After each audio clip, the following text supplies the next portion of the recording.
You're listening to CFRN, the Christian Financial Radio Network. Good afternoon, traders, and welcome back to the CFRN E-Mini Futures Cast. This is the daily broadcast of Indeterminate Length, where we discuss all things E-Mini, along with some really big ideas on the finer points of trading gold, bonds, crude, sugar, the euro. Joining us today, Mr. Michael Borg.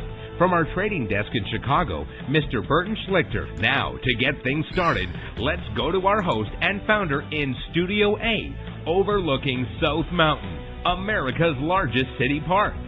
Here's Dwayne.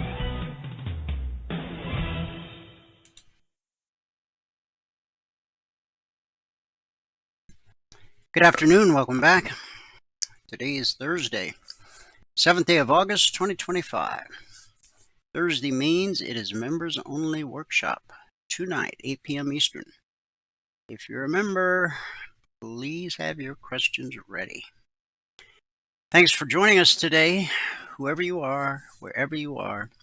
We're just glad to have you right here, right now. We do 2 live broadcasts every trading day. The first broadcast is our live training room. That broadcast is reserved for our traders and those who are taking our 1-week free trial. If you've not yet taken the 1-week free trial, when Michael joins us at the top of the hour, he'll walk you through step by step how to take the trial. There's no credit card required. And I realize today's Thursday, but don't let that hold you back. We'll get your indicators up and indicating today. Your trial will officially start tomorrow, but it'll run all the way through next Thursday. So no matter what day of the week or hour of the day you sign up for the trial, you always get 5 consecutive trading days. 2 trials per lifetime, 6 months apart. Okay? All right. So, when the live training room ends each morning at 11:30 a.m. Eastern, we take a 30-minute break and come back for this broadcast, the noon broadcast, which is open to the public. Everybody everywhere on planet Earth with an internet-connected device. There's 2 different ways you can join this broadcast live. The best way, you only have to do it once. Go to mytradingiq.com, scroll down the page to where it says Noon Broadcast. Click the link, fill out the 30-second registration form, and you're done. What will happen going forward is every trading day you'll get an email about an hour before this broadcast starts. In the email there will be a link. So at 12 noon Eastern, all you have to do is click the link in the email and it'll automatically log you into our platform. The benefit there is you'll have access to the question box, so you can ask questions and participate in the discussion. Of course, there'll be days you're out of the office, away from your desktop, but you'd still like to join live. And some days you'll be busy, so you can't join live, but you want to get caught up later. Well, you can do both of those via our YouTube channel, and that's easy to remember. youtube.com/CFRN. That's the Christian Financial Radio Network since 2005. But you don't have to remember all that. Just youtube.com/CFRN. Not only do we broadcast live every trading day, as we're doing right now on our YouTube channel, simulcasting, but we also archive each and every daily broadcast. Currently, there's over 2,800 daily episodes archived for your educational and viewing pleasure. youtube.com/CFRN. And if you're new to our neck of the woods, it's a great way to get to know who we really are.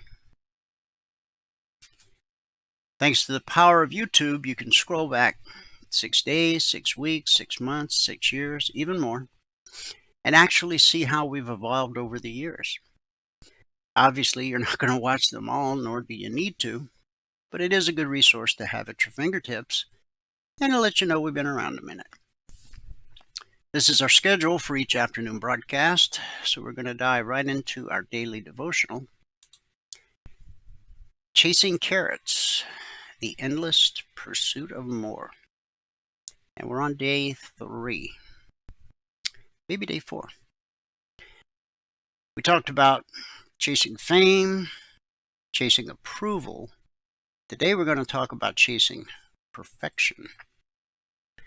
Today's scripture is short and sweet.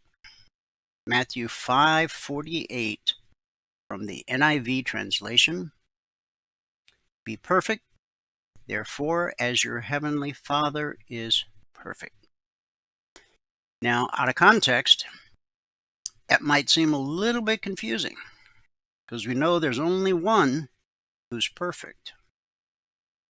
But when you have the Holy Spirit living inside of you, it's the Holy Spirit that's perfect, not you. Again, that was Matthew 5:48. So, it is day 4 of 7, chasing perfection. No big deal, right? You're just supposed to be perfect, as the holy, righteous God of the entire universe is perfect. No big deal, right? Well, maybe not. If you were to make yourself perfect, where would you even start? God is perfect because no sin or wrongdoing exists in him. We're not talking about the world's idea of perfection here. Perfect clothes, perfect house, a perfect spouse, a perfect job. What we're talking about is much higher than that. You would need to be sinless. No lying, no cursing, no snapping at the kids, or borrowing your friend's Netflix password. Let's pretend you say, sure, I can do that. And you do. You clean up your act. You obey the speed limit. You give to the poor. You actually pay for your own Netflix account. And you do this for days, then weeks, then months, then years. Guess what? You still wouldn't be perfect. See, there's the small matter of the sins you've already committed. Like James 2:10 says, if you keep every law in God's word, but fail once, you're still on the hook. So where do we go from here? In Matthew 19, a wealthy young man found himself trying to be better. He asked Jesus what he should do to get eternal life. Jesus told him to obey the major commandments. The young man said that he had kept each of these commandments. Then Jesus replied, if you want to be perfect, go sell your possessions and give to the poor, and you will have treasure in heaven. Then come follow me. But when the young man heard this, he went away sad, because he had great wealth. Jesus wasn't telling the young man that becoming perfect was a 2-step plan.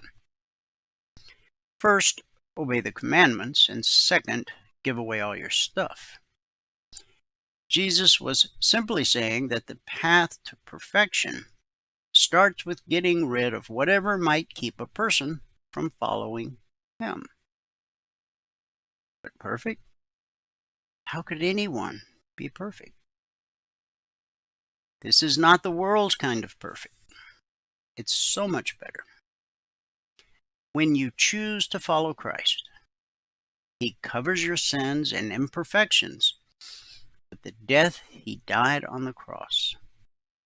And in God's eyes, you become every bit as perfect as Christ himself. Let's pray. Heavenly Father, you call us to be perfect as you are perfect. But we know we fall short. We ask that you would help us grow daily in love, mercy, and holiness. Shape us into the image of Christ, and let our lives reflect your grace and your goodness to the world. It's in Jesus' name we believe and pray. And everybody said, Amen. Amen, and happy Thursday.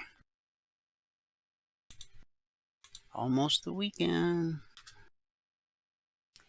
We actually had some movement in the markets today.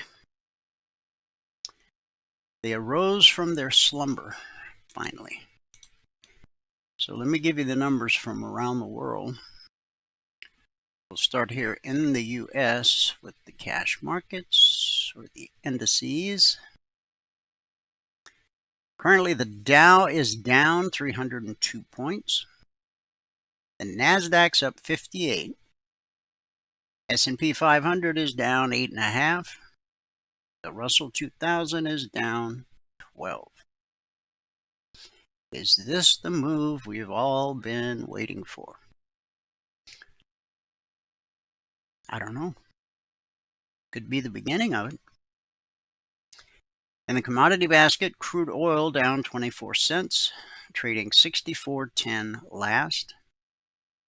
Gold up $22.60, trading 34.56 last. Silver up 45 cents, almost 49, trading 38.36 last. That's a gain of almost 1.25%, or almost $2,500 per contract traded. In the Asian markets at the close, the Nikkei posted a gain of 264 points. The Shanghai rose 5.5. The Hang Seng gained 171. Some pretty good numbers, but no movers or shakers.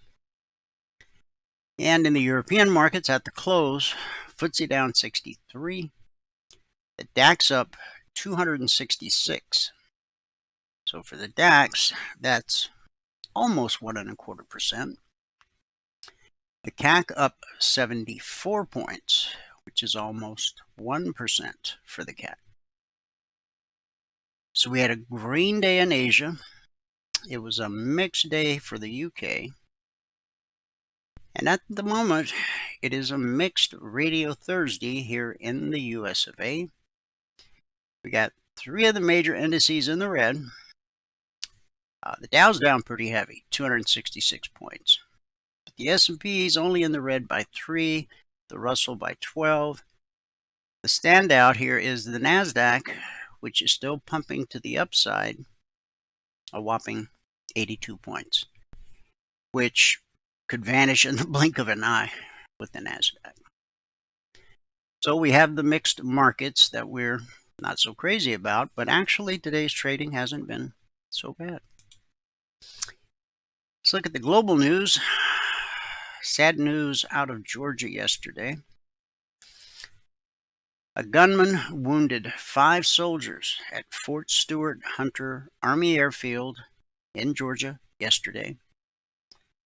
I grew up in Georgia, just a few miles away from Fort Gordon.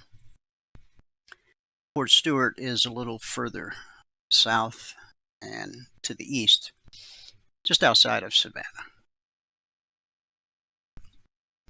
The suspect, a 28-year-old male Army sergeant, was apprehended roughly 40 minutes later and remains in U.S. custody. The attack began at 10:56 a.m. Eastern, when the assailant, a soldier from Florida, who worked in automated logistics, used a personal handgun against members of his own unit. Nearby soldiers tackled him before law enforcement arrived to place him in custody. All 5 of the victims were transported to a nearby Army hospital and are in stable condition. An investigation is ongoing. Authorities have not publicly disclosed any motive as of this article. The assailant has no history of foreign deployments. So what went wrong? Something in that man's brain. A switch got thrown. Now, possibly it had been building for a long time. I don't know. Fort Stewart is a huge base. It houses 8,800 people and covers about 437 square miles. Our thoughts and prayers are with those wounded and their families. And the Bible teaches us to love our enemy, to pray for our enemies. So this guy that went haywire. Now, they're on an army base, but they were actually in a no-gun zone. I'm sorry. These are trained fighting men. Now, the one that went haywire, I guess it's a good thing he wasn't a very good shot. But the other soldiers had to tackle him because, again, they were in a no-gun zone. You ever been by a high school? They got signs, or elementary school. But you've seen these no drug zone signs. If you want to score some drugs, probably the local high school might be the best place. So I don't know what the thinking is behind all that. In Iran, the government has closed government offices in half of its 31 provinces, including Tehran. The decision, the second of its kind in weeks, comes as authorities work to manage a dual water and electricity crisis. The country has experienced regular power shortages since December due to its aging power grid, among other factors. Iran is also in its 5th consecutive year of a drought. Rainfall is down 40% from the long-term average, the lowest levels in 60 years. 80% of the country's reservoirs are nearly empty. Exacerbating the issue is Iran's water-intensive agriculture for crops like rice, accounting for 90% of the country's water use. Meanwhile, a heat wave has sent temperatures above 122 degrees Fahrenheit in parts of the country. Water pressure has been reduced by almost half in 80% of Tehran's households, with faucets regularly running dry on the 3rd floor and up. Authorities are encouraging people to leave Tehran to reduce strain and warn that day zero, when taps run entirely dry, could come within weeks. Guess you can't water your lawn either. And again, another opportunity to pray for those who hate us, who want us dead. Kind of hard to do, right? Yeah, well, if it were easy, I guess everybody would do it. And then what would separate us from the rest of the world? Major cryptocurrencies and crypto-related stocks were rallying early today ahead of President Trump's expected signing of an executive order that will allow alternative assets like cryptocurrencies and private equity into the retirement accounts of millions of Americans. At about 9 a.m., Bitcoin was up more than 2%. It's off that high right now. Ether and XRP were both up more than 40% in early trading. Shares of Coinbase, the biggest publicly traded crypto exchange, trades under the symbol COIN, was up as much as 3%. Robinhood and Strategy, Mr. Those shares were up, 1.5% in early trade. XRP right now is up about 2%. Bitcoin's up 1.2%. Coin is up 3.75%. And Robinhood is up just shy of 5% and climbing. Oh, it almost just hit it. There it goes, 5%. Go Robinhood. Well, President Trump, this morning in a social media post, called for the resignation of Intel's CEO, Lip-Bu Tan. The CEO of Intel is highly conflicted and must resign immediately, Trump wrote on Truth Social. That's, of course, the social media platform he owns. There's no other solution to this problem. Thank you for your attention to this problem. Tan was named Intel CEO back in March, taking over from Pat Gelsinger's tumultuous tenure that saw the company's stock plummet and the chipmaker fall way behind in the AI race. Investors cheered Tan's appointment, but the stock rising as much as 15% after the news, and Wall Street analysts, as well as current and former executives and employees, saw Tan as the best possibility to succeed in turning around the troubled company. Intel stock fell over 3% following Trump's post. It's rallied back a little bit. So what's the beef? In April, a Reuters report detailed Tan's wide-ranging investments in Chinese companies made through his venture capital firm, Walden International. The outlet found that the firm remains invested in 20 funds and companies alongside Chinese government funds or state-owned enterprises, according to Chinese corporate databases. Tan has served on boards and in various executive roles at 14 firms in the semiconductor space, most notably including his tenure as CEO of Cadence Design Systems, a chip design software company. Trump's post came a day after one of his top Senate allies, Republican Tom Cotton, wrote a letter to Intel's board chair questioning Tan's ties to China.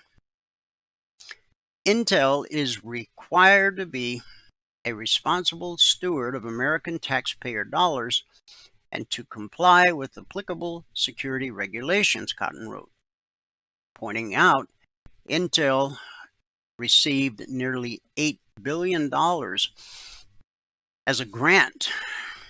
That means they don't have to pay it back from the CHIPS Act.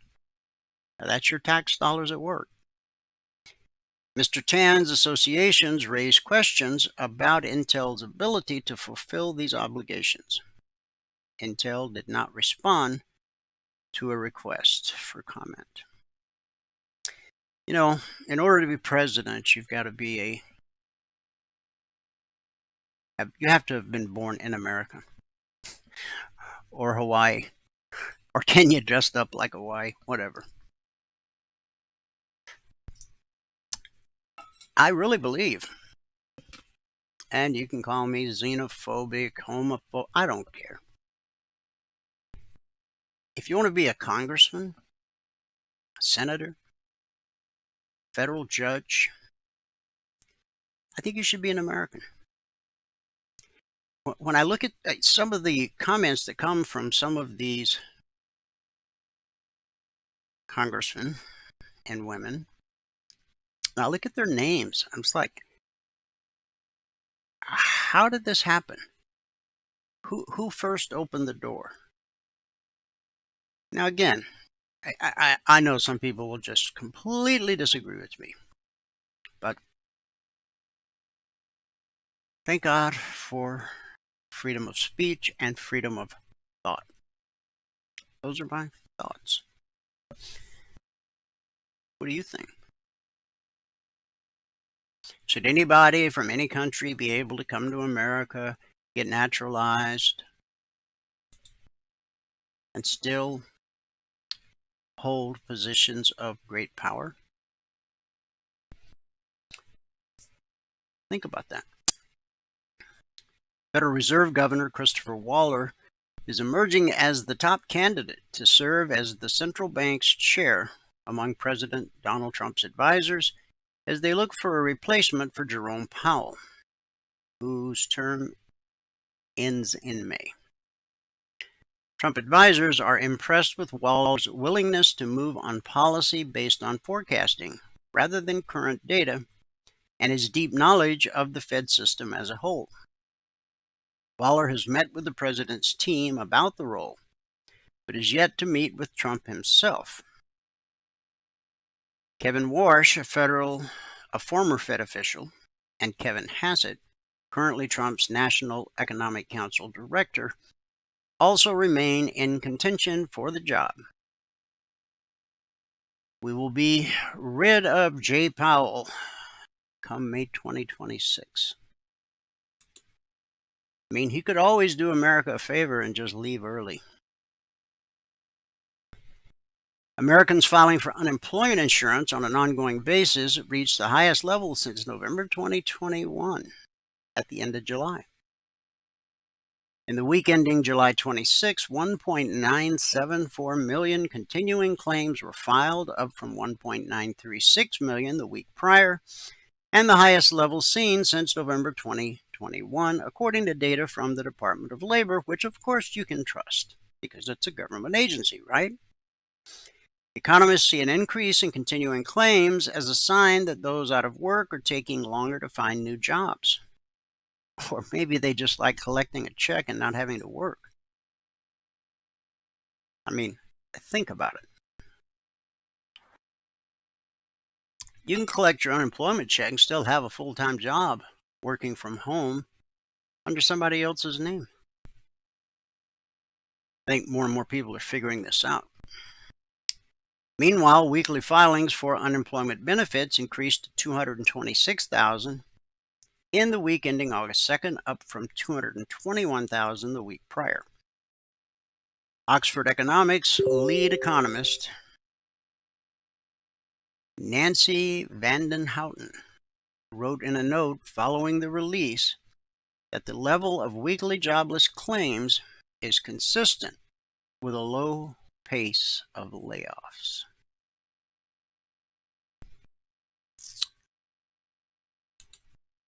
I'll let you make your decision on that. Reuters tells us that Paramount Global and Skydance Media have completed their $8.4 billion merger.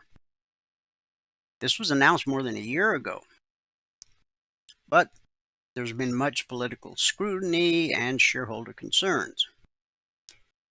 The company's new name is Paramount Skydance Corp., which will trade under the symbol PSKY. Pesky. The shares will start trading on the NASDAQ under the ticker symbol today. Shares in Paramount Skydance were down about 7% earlier. Now they're only down about 5.5%. The merger brings together a major player in the industry with a sprawling global distribution network and a prized film and TV library, including classics such as Breakfast at Tiffany's, with Skydance's production and technological capabilities. The company will be structured into 3 business segments: studios, direct-to-consumer, and TV media.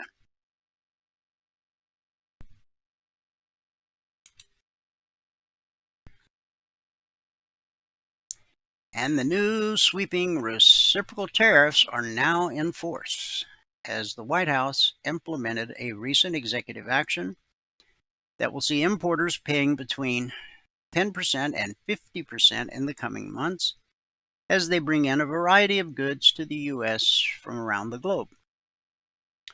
Trump took to social media at the overnight deadline to tout, "It's midnight. Billions of dollars in tariffs are now flowing into the United States of America. Dozens of countries, including top trading partners like the European Union, South Korea, and Japan, now face a key new rate of 15%. Others are facing bespoke rates. Those at the higher end of the spectrum have found themselves at odds with President Trump. The latest tally, according to recent calculations from the Yale Budget Lab, is that the U.S. overall advantage effective tariff will jump to 18.3% as these reciprocal tariffs take effect. Making America great again. DoorDash is nailing it. DoorDash shares traded at an all-time high today, a day after the food delivery service posted better than anticipated results as orders jumped. Do you use DoorDash? I don't. I have used it. I had a coupon once, so I used it, and then that was the end of my relationship. I'm so cheap. DoorDash reported second quarter GAAP net income of $285 million, up from a loss of $157 million just a year ago, and above the average estimate of analysts surveyed by Visible Alpha. Revenue is up 25% year over year to $3.28 billion. Total orders increased 20% to 761 million. Think about it. These folks in these little cars running around the city delivering your takeout, whatever it is, 761 million deliveries.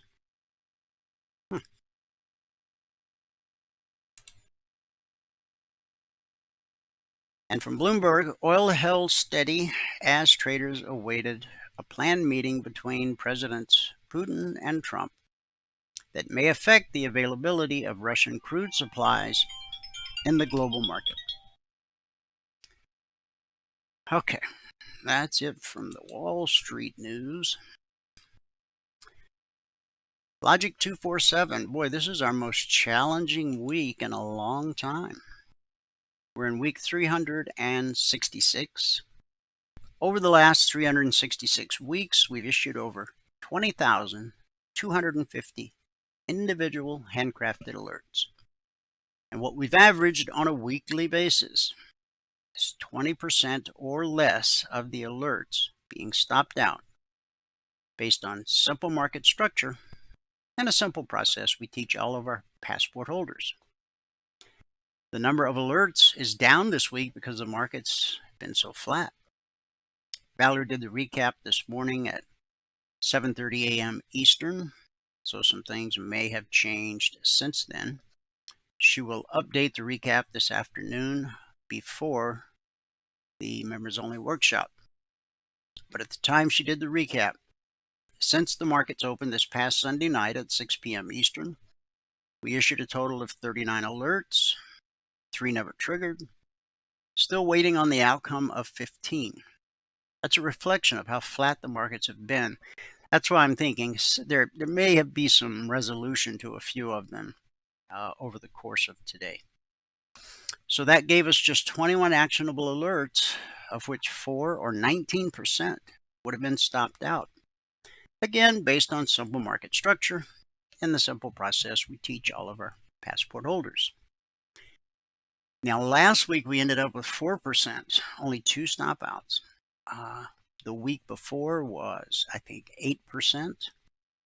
So we're just 1 percentage point shy as of this recap from what we've averaged over the last 366 weeks and 20,250 alerts. Now, the logic alerts have an entry price, long or short, an initial target designed to help you get your goal for the day, usually additional targets, and then a final trade to target. The purpose of the logic alerts is to help you learn how to read a chart. The logic alerts can come out anytime around the clock, 2 a.m. or 2 p.m. as opportunity presents. Futures trade around the clock. We have traders around the globe. Our day session is their night session, and vice versa.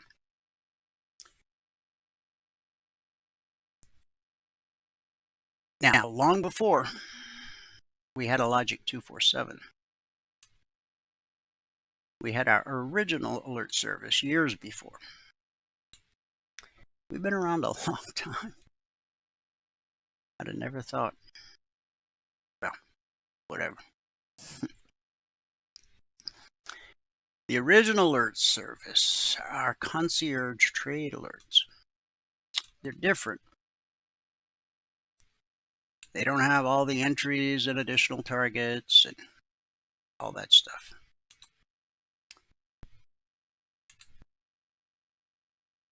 They simply have targets, long and short. And they don't come out around the clock. The CTAs are published typically 5 minutes before the Globex open. So today's the Thursday session, but it began last night at 6 p.m. Eastern. So 5 minutes before the markets opened last night, all of our traders and trial members had all of these targets: S&P 500, Dow, the Russell, crude, the NQ, gold, and silver. So let's go look at the chart. See what's up. We'll start where we always do, with the daily chart of the S&P.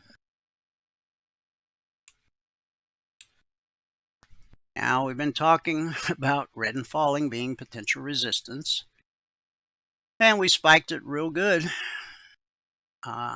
In fact, yesterday I said this spot right here, where blue turned to red, that is the next place that you should expect resistance. In fact, if you missed yesterday's broadcast, the number I gave you was 64.20. The high was actually 64.26 3/4. So we spiked it a little bit. But this is a daily chart. But please pay attention. You see where blue turned to red right there? See that? Look at the horizontal line on my cursor. Now where's price? It's actually back below red and falling. And we had a big green candle. And now we're here. But we have several layers of support. The 62% Fib extension, the daily BBC, and the black step line. We need to see a close below, and this is Thursday today, Wednesday, Tuesday. We need to see a close below yesterday, and then we've got support at the 50% Fib extension. That's where we found support last Friday. Last Thursday and Friday, we had a pretty good sell-off, and then a retracement. So what comes next? Another leg to the downside. The green line's called the BVC because it stands for Bull Bear Cross. When price crosses below the green line like it did February 21st, we turn bearish and expect lower prices. And that's what we got. Now price always reverts to the mean, and in our case the mean is green, and it's called the BVC, Bull Bear Cross. This is a bearish cross, right? Price got below the green line. But when price reverts to the mean, as you can see, the pullback to the BBC holds more often than it doesn't.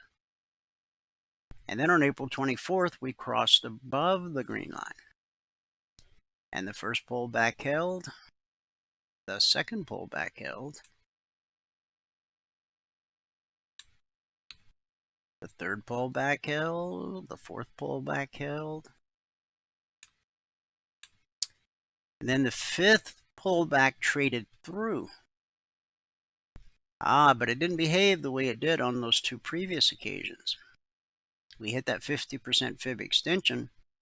It bounced us right back up to the black step line just above the 62% Fib extension. And then we had two very quiet days. Tuesday was a down day. Yesterday was an up day. And today, depending upon how trade goes this afternoon, remember we need to trade down to about 63.06. What's the low here? See if we can get yesterday's low.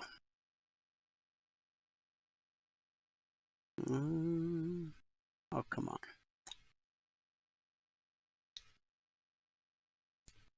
63.13 and a quarter. Okay, so we got a ways to go for that to happen. But based on simple market structure, technical analysis, and the way we read the charts, that should be the next move we see. But the day is not over. Tomorrow is the last day of the week. Now, where do I personally think price is headed? To the 24%. That's the shallowest possible fib extension or retracement. These are the extensions. Now, the daily chart's important because institutional traders, the ones who actually move price because of the size they trade in, they look at daily, weekly, and monthly charts the way we look at 30-minute charts, 5-minute charts, tick charts, and range charts. Has everything to do with account size. So I encourage you, whether you trade stocks, futures, crypto, Forex, ETFs, spend 2 minutes with the daily chart before you start trading for the day. See what the deep pockets are up to. And see when they change their mind. Along with a free look over the shoulder of the deep pockets, you're able to identify where the market is most likely to find resistance. As we did yesterday, we said 64.20, but it made it up to 64.27. I'll try to do better. Now, obviously, the next major resistance above that would be the all-time historic high at 64.68.5. which came in last Thursday. But important to note, when we put in that new all-time historic high, and we've had a series of new all-time historic highs, but that one was we hit it, and then we collapsed right down to that 50% fib extension. Support always sends the market looking for resistance. Resistance sends the market looking for support. And right now we're sitting on support times 3. 62% extension, daily BBC, and the black step line. So, the 30-minute charts are where all the alerts are created. Logic 247 and the concierge trade alerts. These are those that I just showed you. Now the vertical line separates today, Thursday. Here's Wednesday. Here's Tuesday. Market opens each evening at 6 p.m. Eastern. That starts the new session. So last night at 6 p.m. Eastern, this is where we opened. We dropped almost to the BBC, and we know the pullback holds more often than it doesn't. And then, before the 30-minute candle closed, we were already above the long target. Now, when we trade through a long target like this, on the retracement, the top of that target will often become support, like it did here. And that sent us up to the weekly trading zone at 64.22/23. The weekly trading zones are published Monday morning at 6:15 a.m. Eastern. Once they're published, they're carved in stone for the entire week. They don't change in any way whatsoever. When price moves up to a weekly zone, we expect resistance till proven otherwise. And when price drops to a weekly zone, we expect support until proven otherwise. And we just hit the CTA short target. We hit the long target early last night, Found resistance at the zone. Now this short target was based on this bullish cross right here.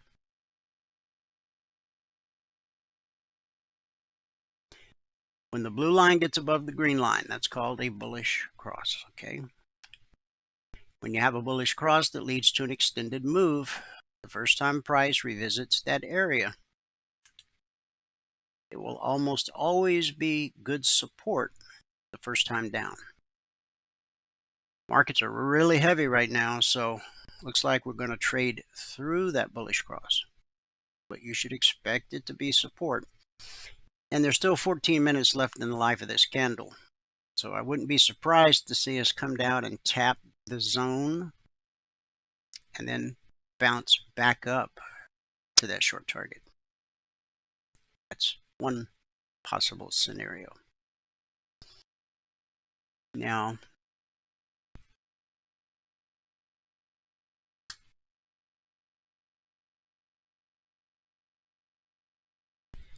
CTA long target.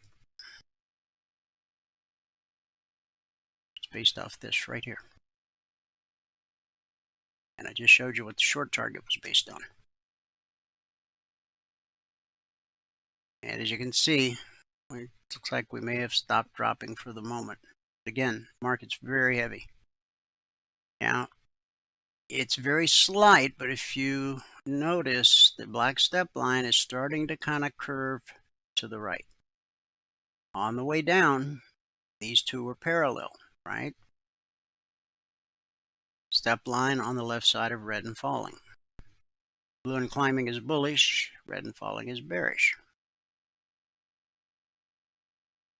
When the step line crosses red and falling, we expect a retracement back to the BBC, just like over here.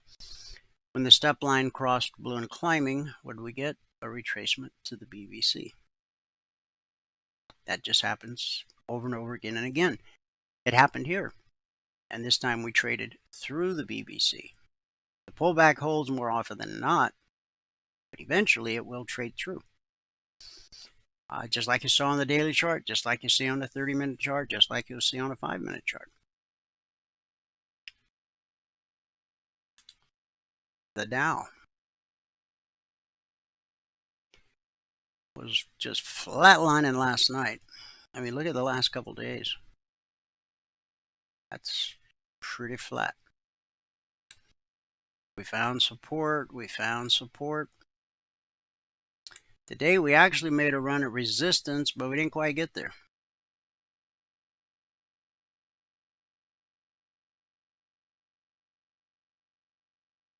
Today's high.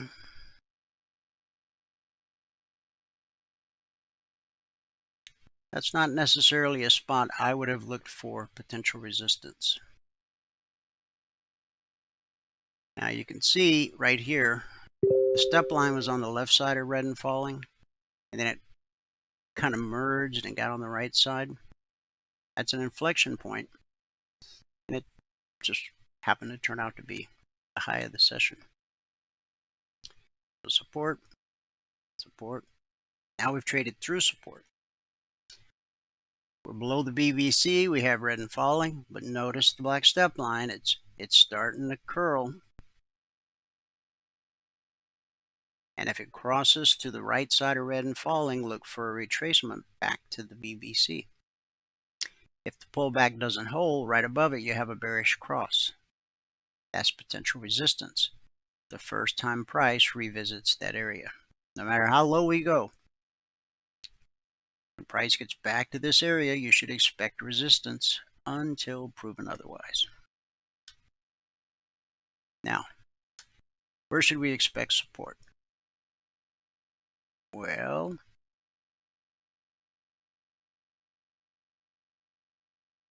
see this pullback right here?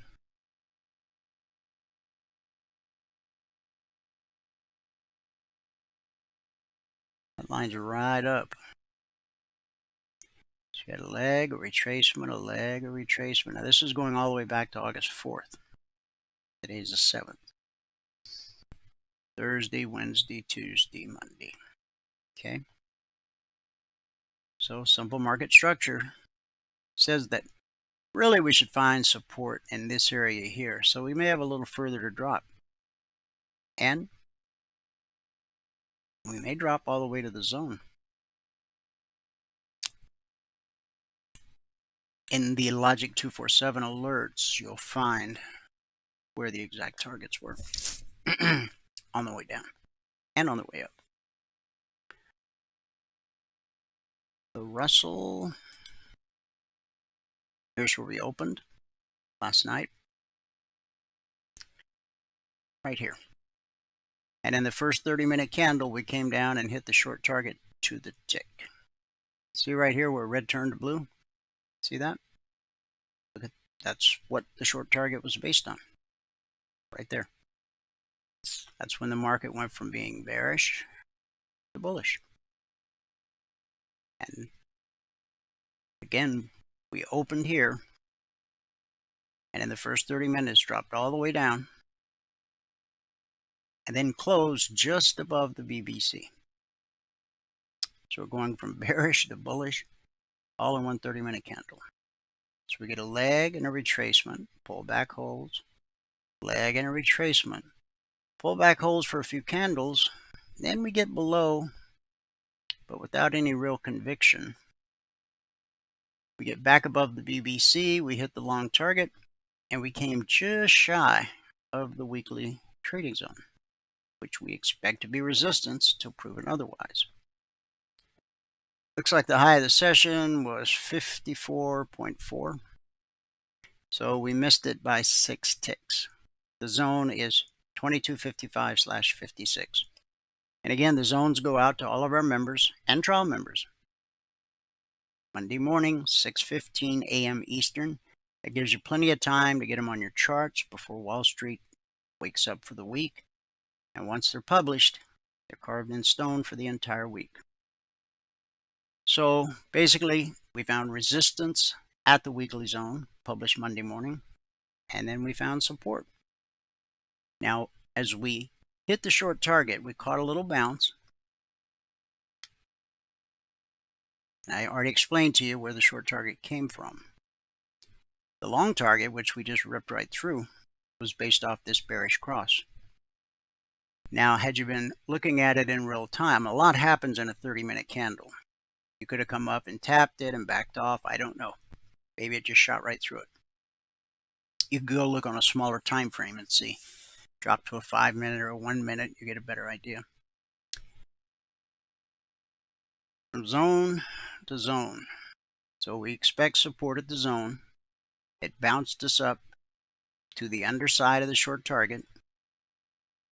Resistance sent us back down to the zone at support where we bounced again. So we bounced the first time, we bounced the second time, and now look at the step line. It's starting to curl. So we may get a bounce back to the BBC. In Q, here's where we opened last night. We took a little dip right to this spot right here. See where the step line crossed? Blue and climbing. It's an important price, important area. So we had a red candle. It reversed, ran right up and hit the long target.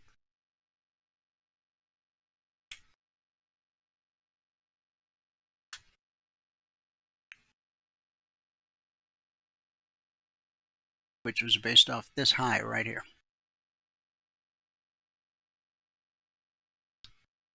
That high was, can I get it? I guess I can't. Maybe I need to be more patient. Maybe we all need to be more patient. 23,415. I don't know if that's right. No, it looks like more like 23,460 to me. But anyway, that's where the long target came from.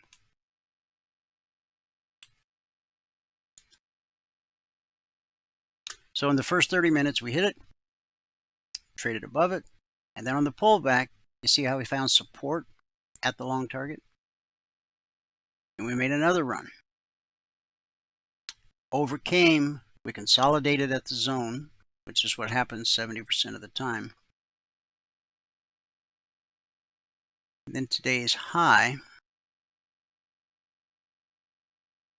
we took out this high by just a little bit. The next area for potential resistance would have been right here. But it was the high of this candle. Right there. Market has a memory. Now remember, the NQ was the only one in the green when I gave you the numbers from around the world. We spiked the short target on the way down. We're about to get a bearish cross right here. Found support right at this area. Still have quite a ways to drop to get to the short target. Is it possible we see it today? You've got to embrace all possibilities all the time. Crude has just been sideways. Remember, Putin and Trump are supposedly going to meet, and that was the reason the news article gave for crude being kind of flat to down. When price runs up to a zone, expect resistance till proven otherwise. When it drops to a zone, expect support till proven otherwise. And we've not hit the CTA long target or short target yet. I think we have a better possibility of hitting the short target. In fact, a decent trade would be 63.80 down to 63.65. That would be worth $150 per contract traded. Gold, the high of the day was at a weekly trading zone. And that's the second to the highest weekly zone. Still one more up there at 35.90/91. Now, this zone was published Monday morning. We hit it to the tick. We opened here last night, and then we made a run up to the long target. Plenty of room to get your goal for the day. Red and falling turned to blue and climbing. But this pullback from yesterday, see, as we opened last night, we came down to the BBC and the pullback held. That sent us up to and through the target. Now, the long target was simply based off these highs right here.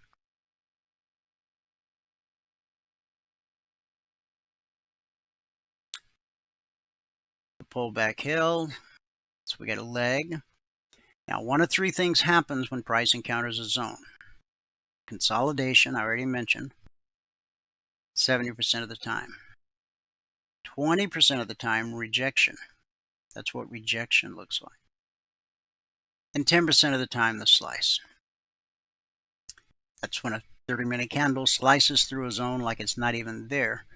When that happens, price will typically retrace. When it runs out of steam, it will retrace to the zone it sliced through and then continue in the direction of the slice. So we got a leg and a retracement. Now, on this pullback, we expect support, and we got it. So another leg and a retracement back to the BBC, and that's support times 2. And it almost touched the top of the long target. When you trade through a long target and price pulls back, the top of that long target, and the same is true of a short target. If you trade through it on the retracement, that target itself will quite often become resistance if it's a short move. So we got a leg and a retracement, pullback held, sent us right up to the zone.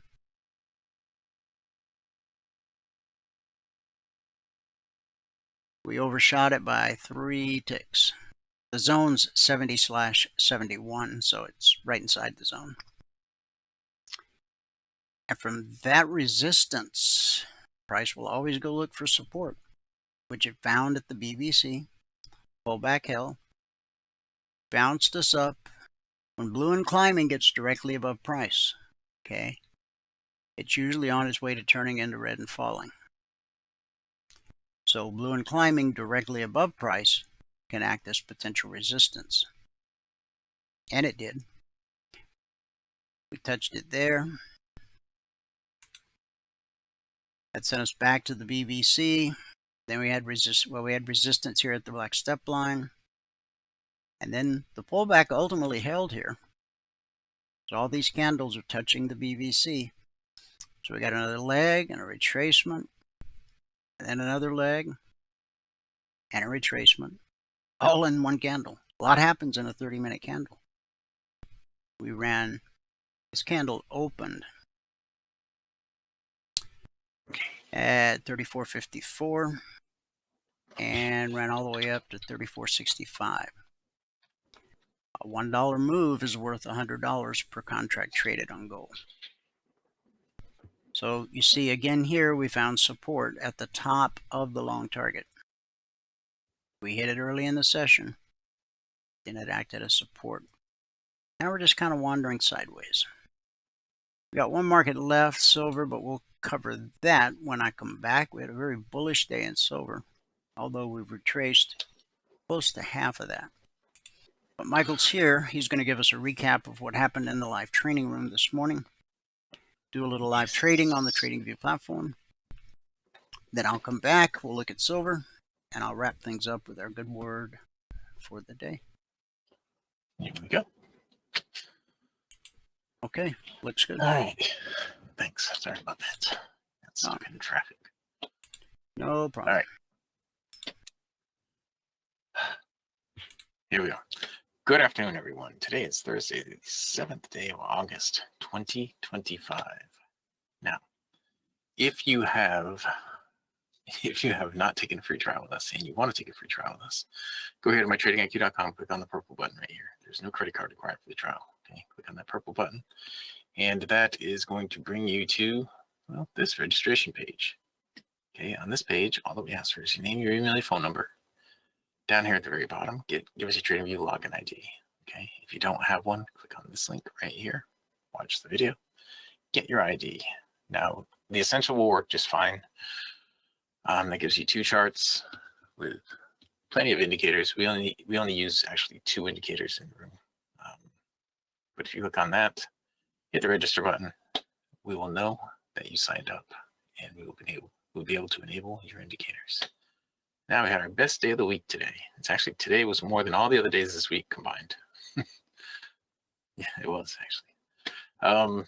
So on the NQ, we're up 161 ticks. On the Russell, we're up 41 ticks. On gold, we're up 5 ticks. And on the ES, we were up 18 ticks.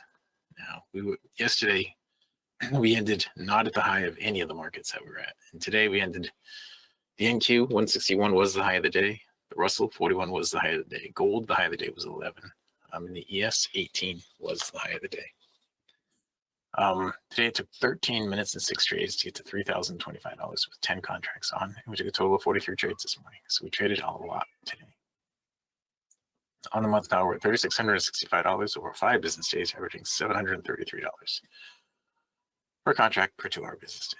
On the year now, we're at $176,760 over 135 business days, averaging $1,309 per contract per 2-hour trading day. If you were following the 24/20 blueprint and you added 1 contract per month, that means every month you earn $2,000 in profit, and when you get to that point, you add another contract. All right, right now it'd be at 8 contracts. You would actually be, if you did it exactly like I just described, you'd be at a lot more than 8 right now. It'd probably be at 12. But if you were to do it monthly, you'd be on your 8th month and your 8th contract right now. And you would have only had to work, as I said, 18.1 hours this year. And you'd be up $92,952 if you did it just like me. All right. That's the gross. The net with my commission would be $89,154. But that averages out to $5,135 per hour gross, or net after commissions and fees and all that, $4,925 per hour. And that is it. All right. So let's get into the trades. We'll start out right here on the gold.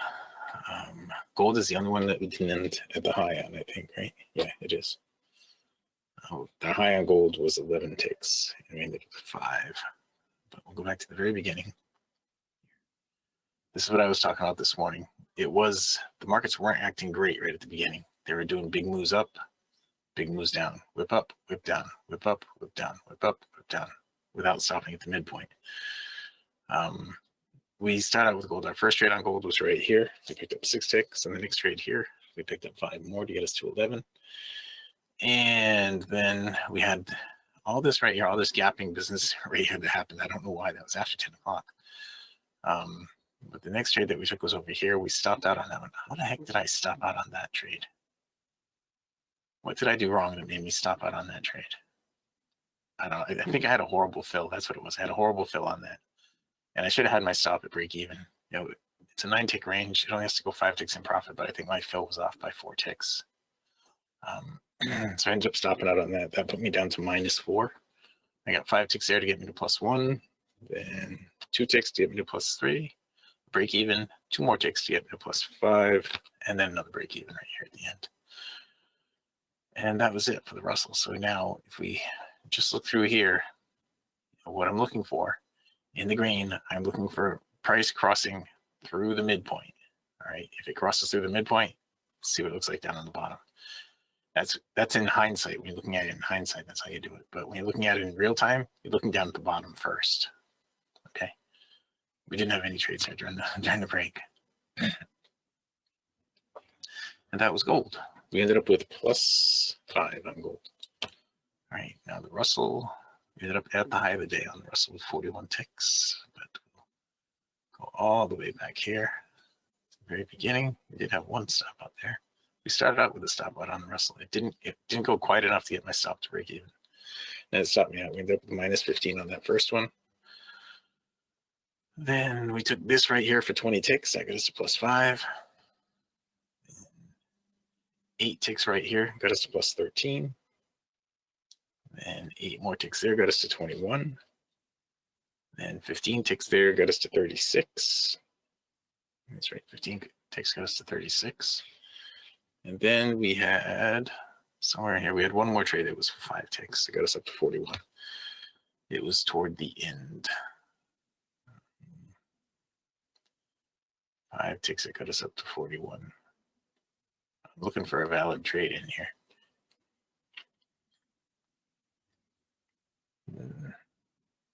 That one, no. That one, no. Anyway, there was one more trade in here somewhere that got us up to 41. We had a 5-tick trade before the end of the session. And I don't know where it was exactly. No. I don't know. There's one more 5-tick trade, but during the break, let's see if we had anything here during the break. There's a lot of coming out of the overbought down here, but did we have any flat spots? Right there was one. Right here was one. Nope, that wasn't a trade. That didn't make it. This would have been a trade right here. So we had 2 trades in all of that. Then go in the other direction. We didn't have anything. Going back to the short side. Nothing. Going back to the long side. Nothing. Back to the short side. This right here would have been a trade. That's the easy and obvious trade right there. This would have been a trade right here too. That would have stopped you out. And it's setting up right now for another one. A down close on this bar right here would be a short. It's got a high of 13.6. You'd be selling 12.6. And if I can find my DOM, I will try to put that on. It did not give a down close, so it didn't end up being anything after all. And that was it on the Russell. Okay. On the ES, now we ended at the high of the day on the Russell with the 41 ticks. If you would have stopped with the 36, that was also the high of the day. On the ES, now let's go all the way back to the beginning here. Here we are. All right, our first trade here on the ES. I'm sorry, I should have done here. We picked up 1 tick on the first trade. All right, and then here we stopped out, put us at -7 at a break even. Then we picked up 2 ticks to get us to -5. Then We picked up 7 ticks to get us to +2. Then we had 8 there to get us to 10, and I believe 8 more to get us to 18. And that was what we ended up with the ES. But I had one more break-even trade there. That's where we ended up with the ES. Now, during the break, this right here was a trade, would have been break-even. This right here was a trade, would have been profitable. See, it wasn't quite getting up to the overbought through here. This right here was a trade, would have eventually been profitable.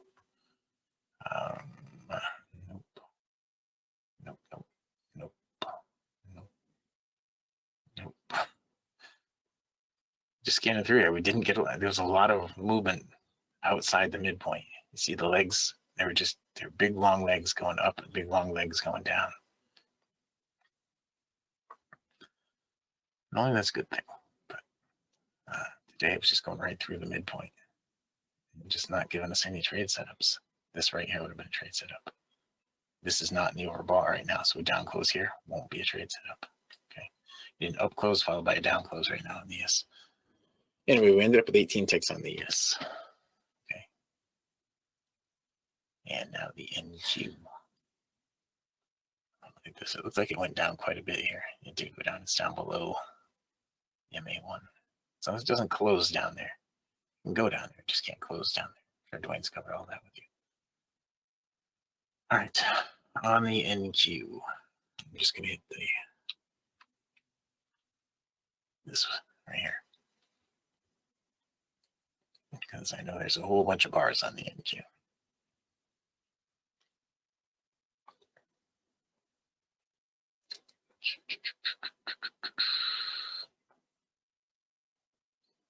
Oops, we're a little too far.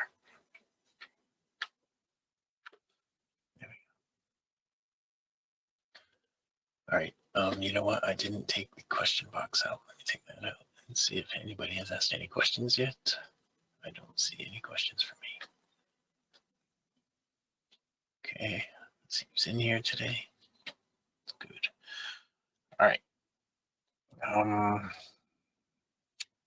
On the NQ, our first trade on the NQ was right here. We picked up 8 ticks on that. Then our next trade was right here. We picked up 20. That got us to 28. We still didn't have our goal for the day at that point. Okay. We stopped out on that one. Maybe that's where we got our goal for the day. No, I think that is where we got our goal for the day. We stopped out on this. Wait a minute. This right here, we got 45 ticks on that, I think. Yeah. All right, there's a couple of trades in here that I didn't put in. What I say, we got the goal after 13 minutes. So it should have been right about here.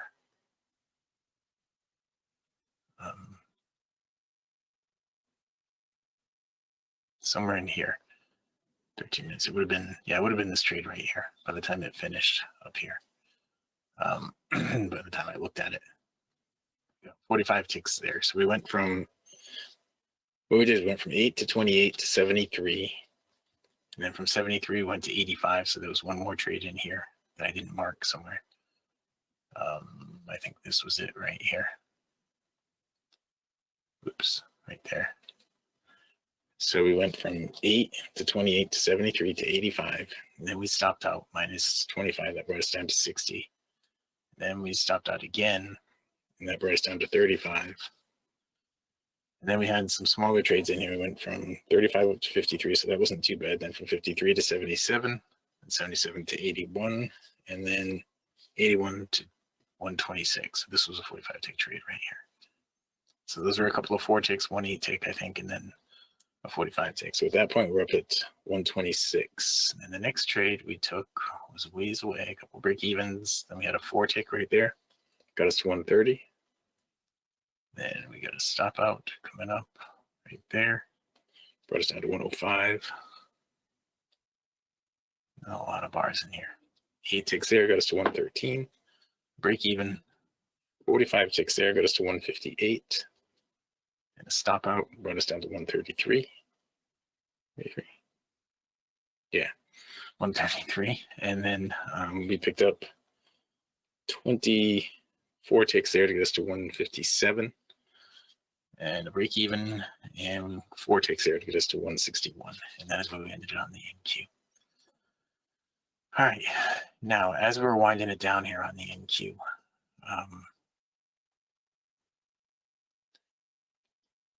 there's really nothing through here. In here, you'd have been looking for it to cross down on a flat spot or cross up on a flat spot.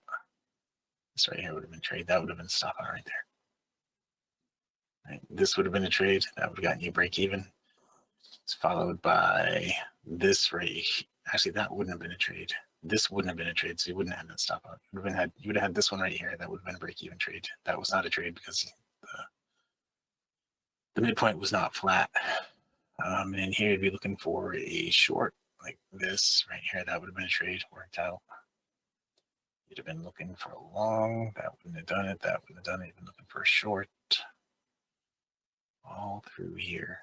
This would have been a trade right here, but it didn't make it into the oversold, so that would have been a break even. Followed by nothing. To get all the way over here, this would have been a trade. This right here would have been a trade. This, no, that's not one. That's not one. That's not one. Not one, not one. Not one. This is one right here. That would have been a trade. That would have been a trade that would have probably stopped you out. This is all during the break, by the way. That would have been a stop out right there.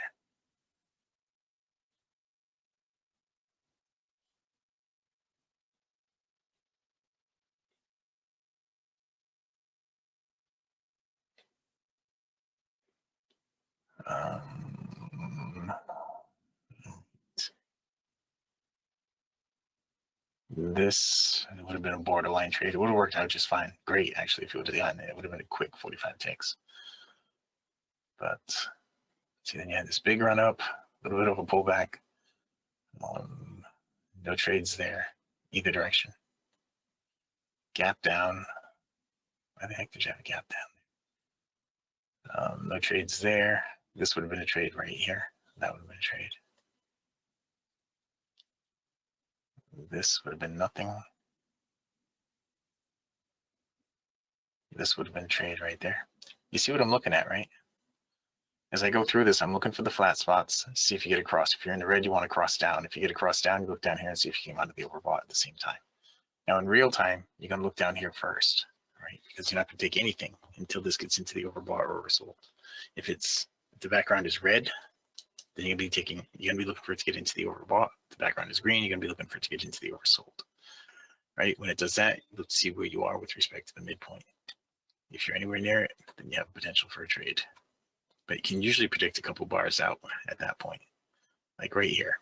See, because of where this is, we need an up close, and then we could have a trade on the bar after that. Same thing with this. We need an up close and could have a trade on the bar after that.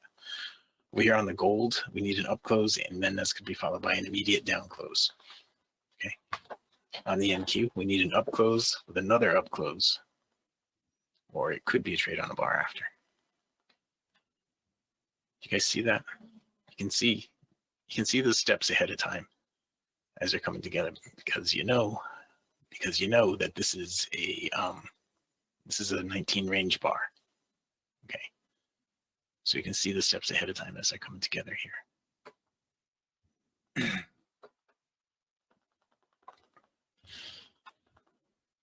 And there's the up close, but it's not far enough. Now you can hit the midpoint and get a down close on this. So 5 points below the top of the bar. That's going to be 26.75. 26.75, and there's your trade right there. So I shorted it. Here it is. 25.75. I'm off by a point. I need to get 10 ticks in profit, and that was just 10 ticks right there. Stopped break even, and it just gave me a break even. All right, so we're at the midpoint here, and we had the down close, but the midpoint is crooked, and it's not flat over here, so no trade on that one. You could have a trade here on the yes, though. We need the down close on the yes. It's got a high here of 48.50. We go down to, no, it's high on that. 48.75 down to 40. Never mind. Let's see. It could still be a trade here. Let's get a high of 49.75, be down to 47.75. Could still be a trade. Now, the low is at 48.25, so if it goes above 50.25 like it just did, there's going to be no trade. No trade. Cancel all. All right. So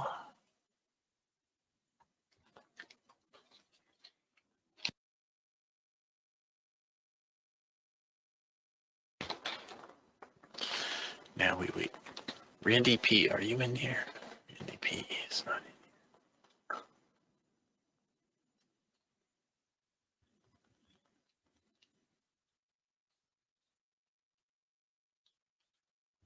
Okay.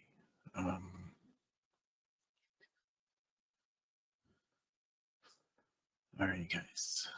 Now we flipped the YBR here. We flipped the YBR here. We're flipping it here on the ES, and we're about to flip it on the gold. So all the YBRs are about to flip up right here.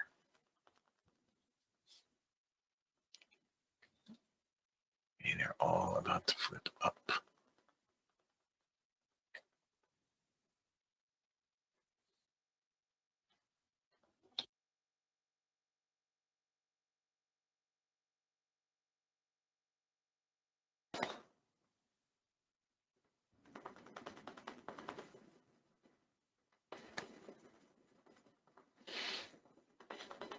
And so we're almost at a trade here on the NQ. Not quite. Okay. How can you tell when it's going to flip? When price hits the yellow, whether it closes up or down, when it hits the yellow, it's going to change, Jeff. Okay, like right here on gold right now, whether this bar closes up or down, it's hit the yellow right there, so it's going to flip. Okay, you see it right here on gold. That's a perfect example. It doesn't matter whether this bar closes up or down. It's hit the yellow, so it's going to flip. Okay, that's exactly how you tell right there. And there it is. Okay.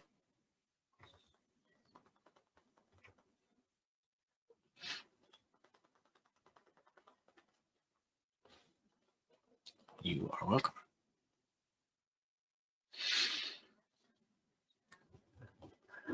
Thank you for the question. Other people might be wondering the same thing. That's how you can tell that it's going to flip. All right, we almost have a trade here. We need a down close to flatten out the midpoint on the NQ, and then the next bar could be a trade. You see now the midpoint's flat, the next bar could be the trade. It's going to be at 50.50. I'm sorry, 49.50. 49.50. I think that's the story. Now it's going to be at 48. Is that going to be enough? Nope, it's not going to be enough. Cancel. Cancel. It's moved down too far now. These other three markets could give us a trade. You see, if it's more than one bar length away from the midpoint, then it's not going to be a trade. If the bottom of the bar is more than one bar length away from the midpoint, it's not going to be a trade.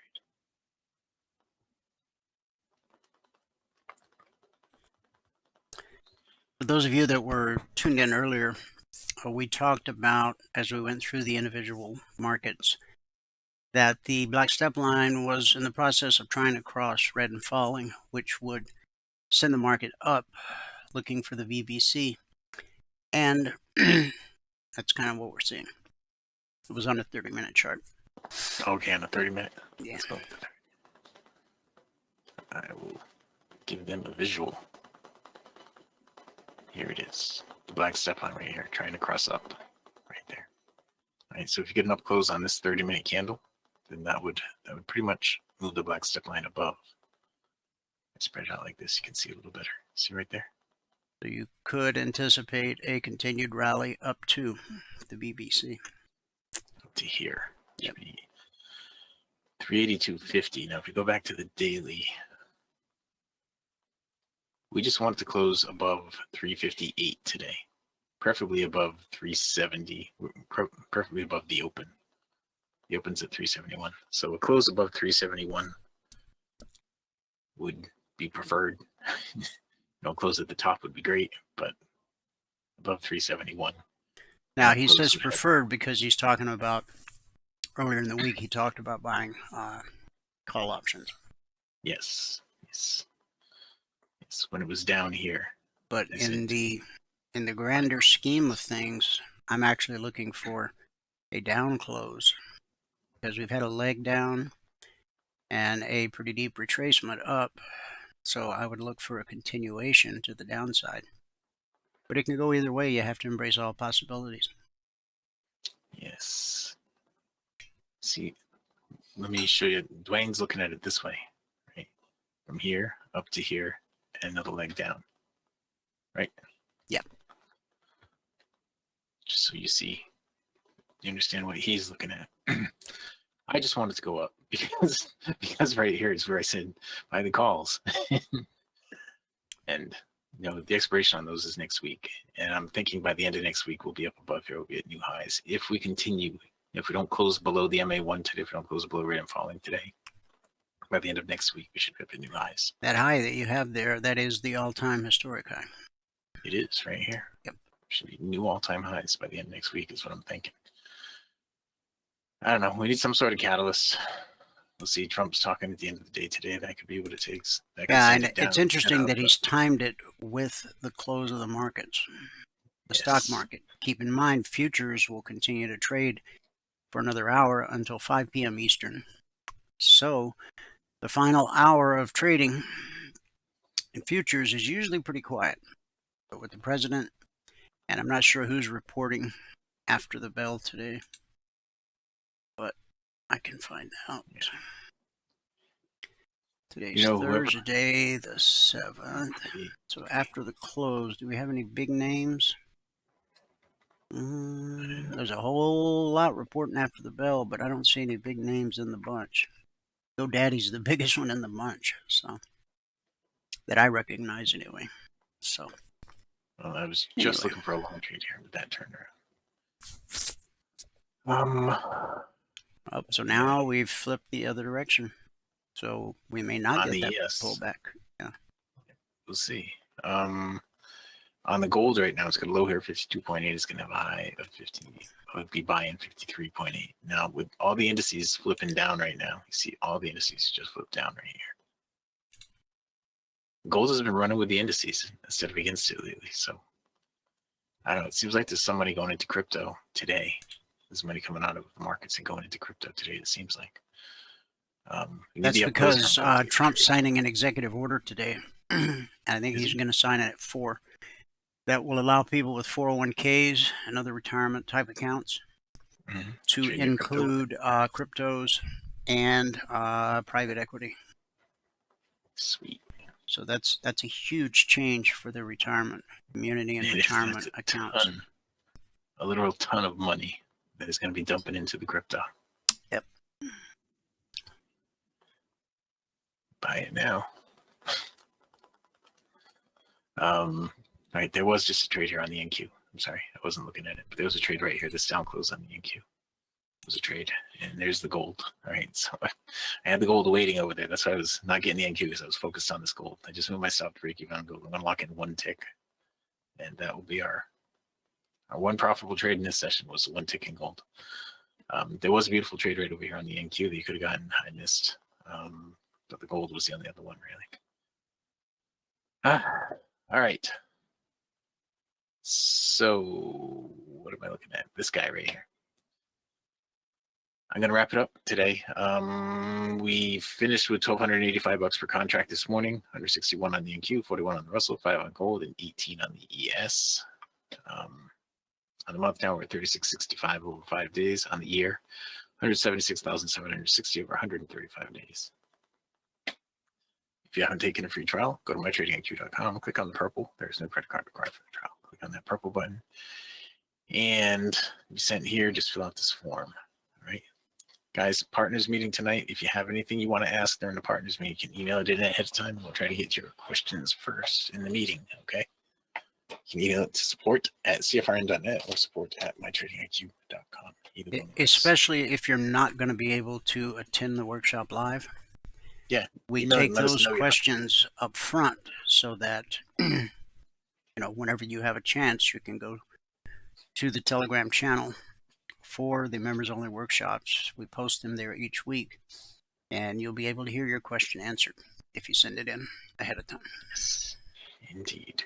You don't have to wade through the whole broadcast or workshop to find where we answered your questions. We try to hit those right up front once we open in prayer. All right. Well, that is it. I guess we can pass back out to Fabulous Phoenix, Arizona. There's just a trade here on the Russell, and there's a trade here on the NQ right now. It just happened, but I'll still pass it out. Fabulous Phoenix, Arizona. You want to stick around and take it, or? No. Okay. I gotta go. meet with Randy. Randy's been trying to meet with me for 2 weeks now, it seems like. Okay. All right. Got a Sierra issue to resolve for. Okie doke. So the recap of the morning session. Today, it took 13 minutes and 6 trades to get to $3,025. Good job. Thank you very much. Less challenging than yesterday. Yeah, it was much easier than yesterday. All right, guys, we have covered all of the markets in depth. So if you missed it, an hour after I sign off, you can go to youtube.com/CFRN, and you can watch the entire broadcast in its entirety. Currently, there's over 3,800 individual daily broadcasts archived for your educational and viewing pleasure. So the one we didn't get to yet was silver. Here's where we opened last night, and boom, in the first 30-minute candle. As with almost all the markets, we hit the long target in the first 30 minutes. Overshot it. You only need 2 pennies in silver to get your goal for the day. This candle opened at 37.94, and although it went much further, it ran 4 pennies to the long target, so that's worth $200 per contract traded. As we traded through and pulled back, see where we found support at the top of the long target. That happens a lot. Then we had a huge move, and then we got a retracement. And the pullback to the BBC holds more often than it doesn't. Yes, we spiked it, but by the time the 30-minute candle closed, we were back here. So we had a leg, a retracement, a leg, a retracement, a shallow retracement, and then a leg, and we put in a high of the day up at 38.76. Yep, 38.76. Now we're back down to 38. Still low here, 38.25, 38.26. So we hit the long target. Now the step line is about to cross red and falling. So this could be the low for now. We may get a retracement back. However, if price takes out these lows, then that step line won't cross, and we will continue to lower, and you should expect support here, here, and then at the top of the long target. And if we get through all that, well, obviously the short target. So on the ES, we never did get that cross, but we found support. Resistance was at the weekly trading zone. Support so far at the weekly trading zone. The Dow, it's trying to cross here, but the markets are heavy. So from here, we need to start the bounce, because if we go much deeper, what's this area right here? 43,890.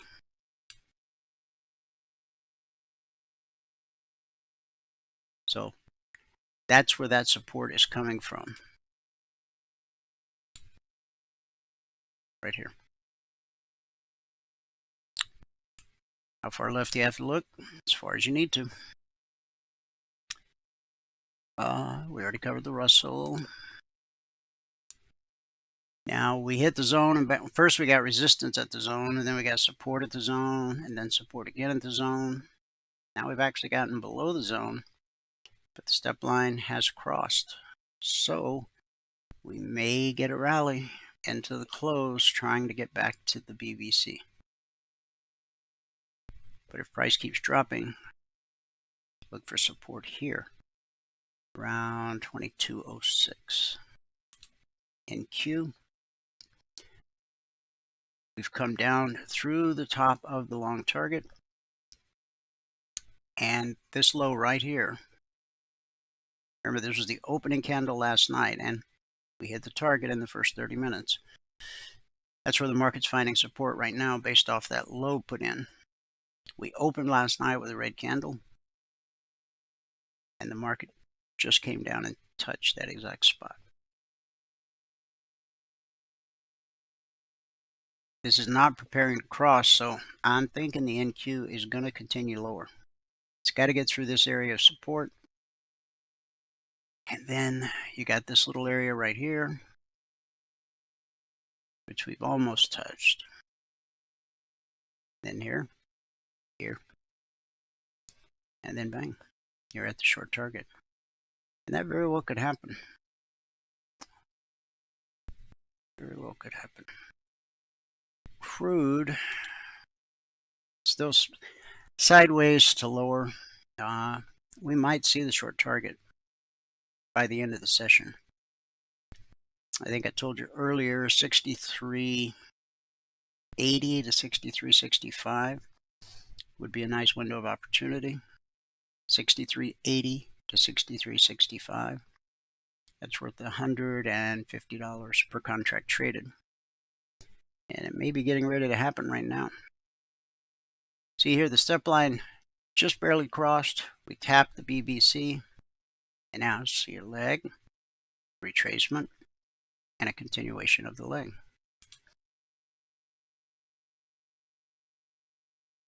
So if you trade crude, 63.80 to 65. Okay. Gold, resistance at the zone. Well, early last night we hit the gold. It took the longest. 1, 2, 3, 4, 5 30-minute candles before we hit the long target. And then on the pullback, support at the top of that long target. We found resistance at the weekly trading zone, 3470/71. The high was actually 70.3. The zone is 70/71.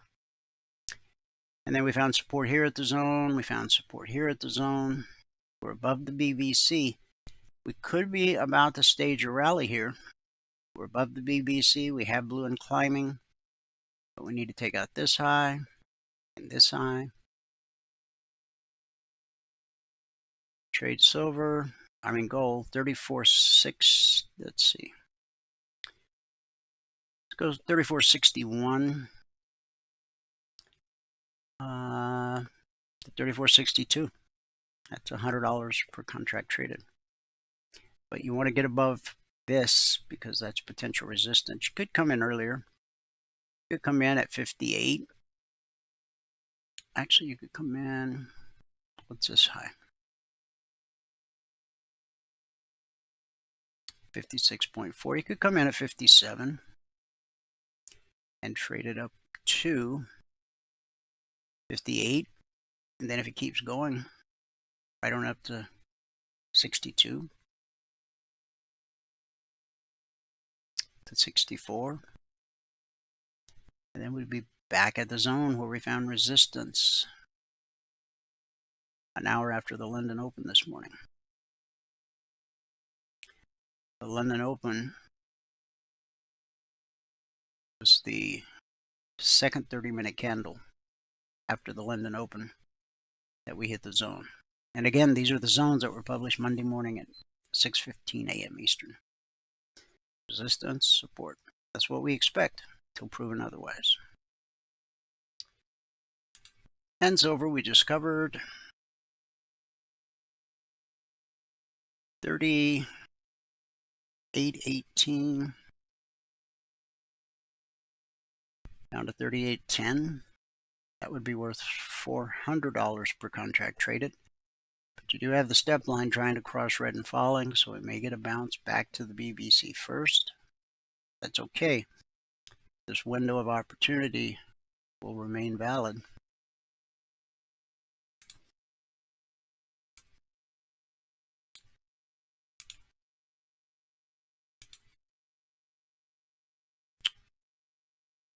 $38.19.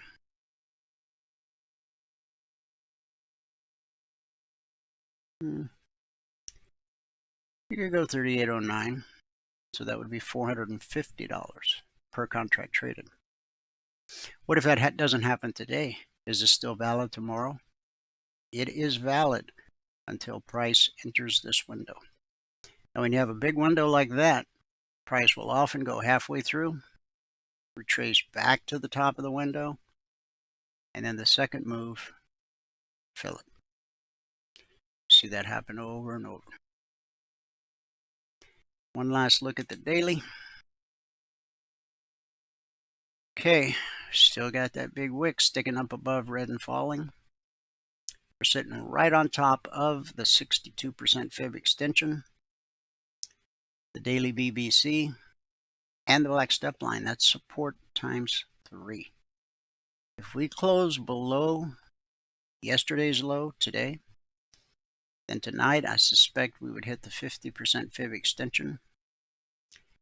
Next would be the 38, and then the 24% fib retracement. That's the shallowest possible retracement.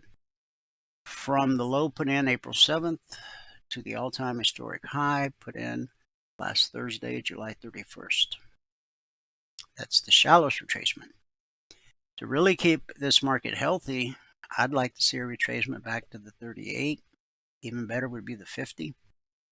And that could set the stage for a big rally into the year's end. To become a member, go to mytradingiq.com. Watch the videos, read the content.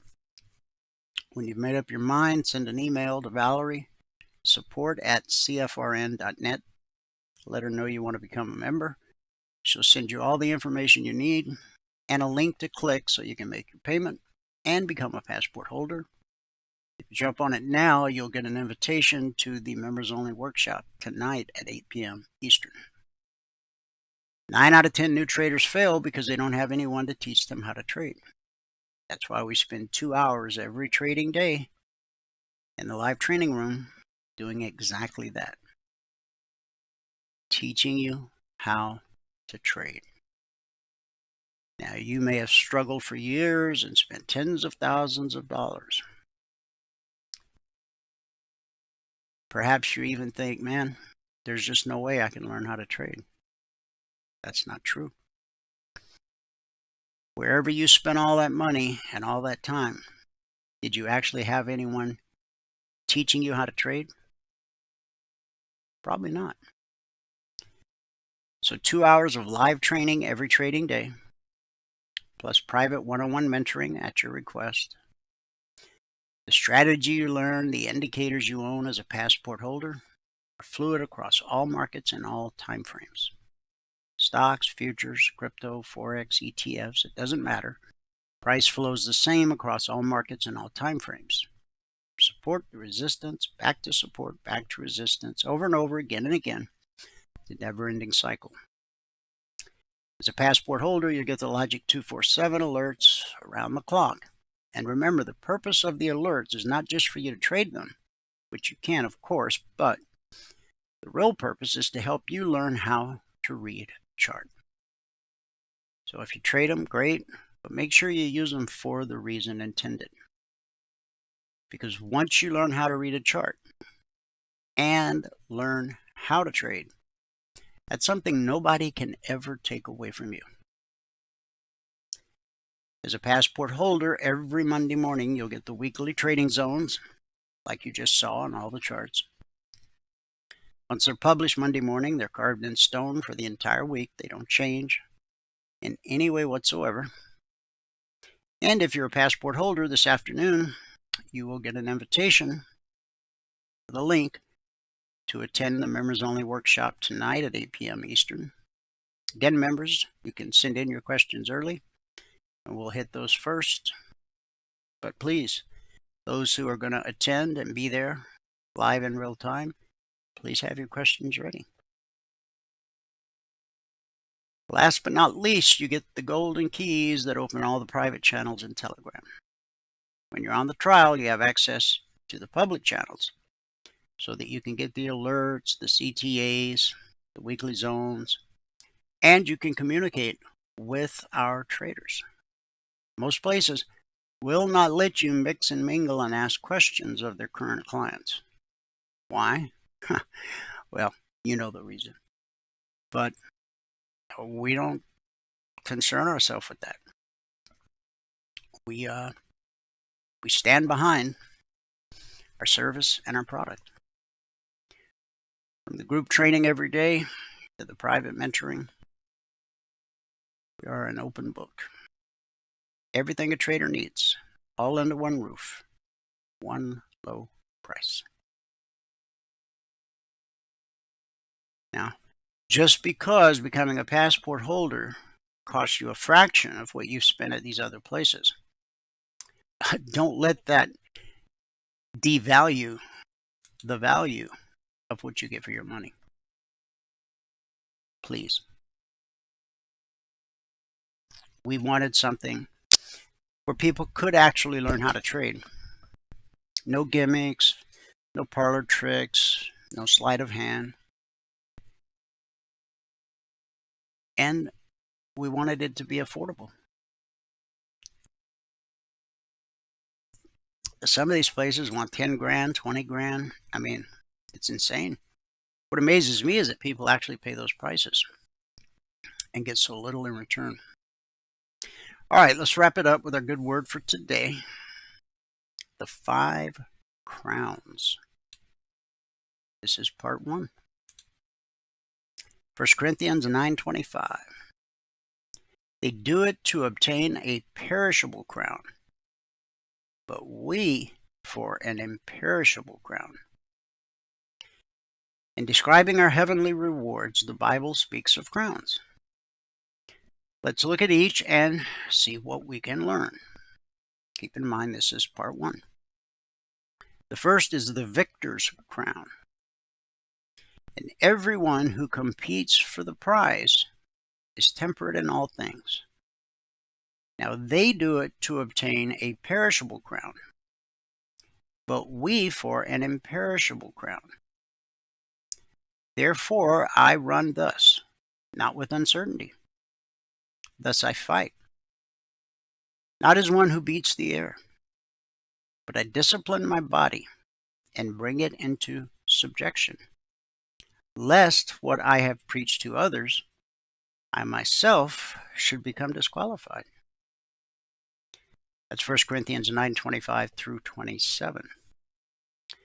Paul points out that athletes who expect to win must actively train. We likewise must retain self-control, even in things that, although not inherently evil, can weaken our devotion to God. A pastor explains, sometimes we have to turn off the television so we can study our Bible. We have to get up earlier in the morning to have a daily devotion. We have to exercise self-control in what comes into our minds. We can't watch many of today's television programs or movies, much less the streaming material accessible on our phones and computers, without violating biblical standards of personal holiness. We can't subject our bodies to drug or alcohol abuse or allow immorality to creep into our relationships. We've got to keep our tempers and tongues under the control of the Holy Spirit. And we have to depend on God to strengthen us in our resolutions to live disciplined lives. The Bible says, now they do it to obtain a perishable crown, but we for an imperishable crown, the victor's crown. And speaking of things that come into our home via our cell phones, our computers, and our televisions, I want to recommend Angel Studios. If you've never heard of it, check it out. You can get an annual membership that's pretty affordable, and it's good quality family entertainment. Angel Studios, remember that. And that's a good word for today. I mean, think about it. Now, when you were a kid, probably the most pornographic thing you ever saw was you snuck a look at some uncle or older brother's Playboy magazine that they had stuffed under the mattress, right? And that was like a big deal. But if you've got a 10, 12, 15-year-old kid, you give them a cell phone, they have instant access to more free pornography than any human being could ever consume in a lifetime. Now, it's up to you as a parent, grandparent, whatever. And I know a lot of grandparents are raising their grandchildren today, thanks to the moral decay of our society. But, I mean, you have to decide when it's the right time. Now, my kids, they were ostracized in school because all their friends had phones. iPhones, Android phones, anything that could access the internet. And it wasn't until I had a talk with my son, who's 23 now. I had a talk with him the other day when he came to visit. Because he never told me. But I said, we were talking about something, and I said, son, going through high school without a phone, how tough was that for you? He said, oh my God, Dad, you have no idea. He goes, everybody had a phone. And they all made fun of me because I didn't. He goes, they thought it was because I was poor and that my parents couldn't afford to get me a phone. And then he said, and honestly, Dad, I didn't really understand it either. I mean, I knew the house we live in and the cars we drive. I knew you could afford to give me a phone. I guess I thought you were just trying to be mean. Or he goes, but now, at my age, I understand completely why you and Mom did what you did. And I want you to know how much I appreciate it. Proof's in the pudding, right? Thanks for tuning in. Whoever you are, wherever you are, may God continue to richly bless you with His mercy and with His grace. And I'll see you at the bell.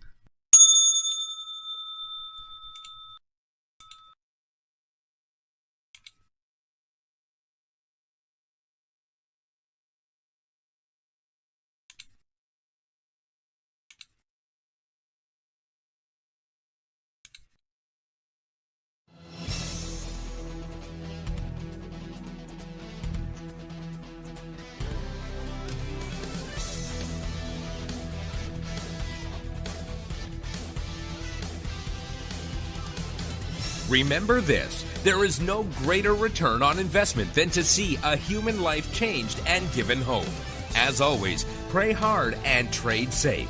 Any financial information discussed on this show is simply the opinion of our host, Dwayne Reeves, his co-hosts, and guests. To learn more about trading E-mini futures or to take a 1-week free trial in our live trading room, call 1-866-928-3310. 866-928-3310. Information discussed on this radio program should not be construed as a recommendation to buy or sell any security. Always do your own due diligence and consult with a licensed securities broker or financial planner before making any investment decision.